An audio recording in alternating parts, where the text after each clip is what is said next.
திண்டுக்கல் சட்டமன்ற தொகுதியில் போட்டியிடும் அதிமுக முன்னாள் அமைச்சர் திண்டுக்கல் சீனிவாசன் நல்ல நேரம் முடிவதற்குள் வேட்புமனு தாக்கல் செய்ய வேண்டும் என்று தேர்தல் அதிகாரிகள் மற்றும் போலீசாருடன் வாக்குவாதத்தில் ஈடுபட்டதால் பரபரப்பு ஏற்பட்டது. இது தொடர்பான காட்சிகளை முதலில் பார்க்கலாம்.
நல்ல நேரம் கேட்டு அதிகாரிகளுடனும் காவல்துறையினரும் திண்டுக்கல் சீனிவாசன் வாக்குவாதம் செய்த காட்சிகளை நாம் திரையில் பார்க்கிறோம். திமுக வேட்பாளர் ஐவி செந்தில்குமார் திண்டுக்கல் சீனிவாசனை சமாதானம் செய்த முயன்றபோது சீனிவாசன் அவர்களும் நீயே இப்படி பேசலாமா தம்பி என்று கூறியிருக்கிறார்.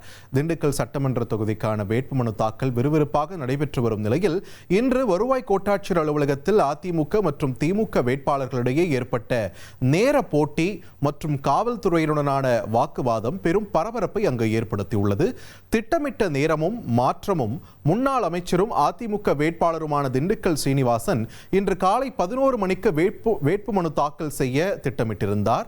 அதேபோல் திமுக தரப்பில் அமைச்சர் ஐ பெரியசாமியின் மகனும் வேட்பாளருமான ஐபி செந்தில்குமார் மதியம் 12 மணிக்கு மனு தாக்கல் செய்ய வருவதாகவும் இருந்தது. இருப்பினும் காலை 11 மணி அளவில் சுயேட்சை வேட்பாளர்கள் சிலர் மனு தாக்கல் செய்ய வந்ததால் வரிசையில் மாற்றம் ஏற்பட்டது. இதற்கிடையில் மதியம் 12 மணிக்கு வரவிருந்த ஐபி செந்தில்குமார் முன்கூட்டியே அதாவது காலை 11:30 மணிக்கே அலுவலகத்திற்கு வருகை தந்தார்.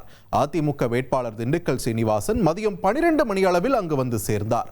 இரு முக்கிய கட்சி வேட்பாளர்களும் ஒரே நேரத்தில் அலுவலக வாசலில் திரண்டதால் பாதுகாப்பு பணியில் இருந்த காவலர்கள் அவர்களை அறைக்கு வெளியே தடுத்து நிறுத்தினர். அப்போது நல்ல நேரம் முடிவதற்குள் தான் மனு தாக்கல் செய்ய வேண்டும் என கூறி திண்டுக்கல் சீனிவாசன் காவல்துறையினரிடம் கடுமையான வாக்குவாதத்தில் ஈடுபட்டார்.